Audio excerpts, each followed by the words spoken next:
man, it's so great. Now, a little bit earlier, we saw a Ford Fiesta dressed as a Highland cow called Morag into the car park here at STV2. But no, it's not a joke. Two men and their coup car are taking part in a 10,000-mile charity trek to Mongolia.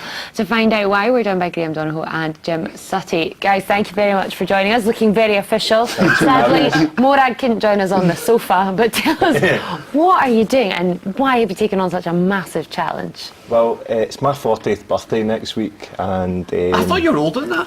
yeah, no, it's a stress of dealing with you over the years. But I thought I had well, I've been talking about it for years that I wanted to do the Mongol Rally, and I've been boring everyone in the pub, and then obviously it's got to a point where I can't be all mouth and no action, so unfortunately I'm signed up to do it. So. Amazing, and you're dragging Jim along with you. Yep. 4 years of 4 years of preparing for this. We've finally got there. So you're co-driver then? Co-driver. Yeah. Right. Yeah. I've always thought he looks a bit like Richard Hammond, so I'm hoping he's a better driver, to be fair. see, when I saw Morag driving to the car park the day, I was thinking of the van that was dressed as a dog in Dumb and Dumber. Are you Scotland's answer to Dumb and Dumber? I think we are. Yeah, I think definitely we are. I think if we make it past Belgium, that'll be quite good. Jim, so if people don't know what this is, tell them a wee bit about it, because it's 10,000 miles basically across to the Gobi Desert. That's right, 10,000 miles, through Europe, through Asia, into Mongolia, to Ulaanbaatar. 4 weeks to do it in, and any route you want to take, really. So you're not going to see any of the other cars en route then, do you think? We might try and see if we can. Well, we see them at the parties. The first week's a skive, and basically there's a big launch party at Goodwood Racetrack, and we do a sort of parade lap. Then we've got another party in Prague on the 18th, and then there's a beach party in Romania on the 20th. And then obviously That sounds like a holiday.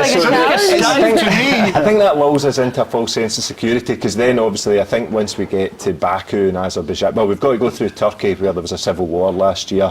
And then can you imagine the coup stuck in the middle of a civil war? Well, it might be a military coup. Well played, very well played.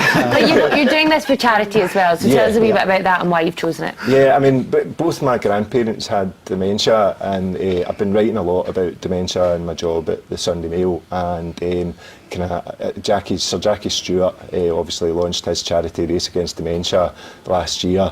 His wife Helen's unfortunately got dementia, and he's a force of nature, Sir Jackie, and he basically, you can't convince him he's not going to not find a cure. He set it up with £1 million of his own money.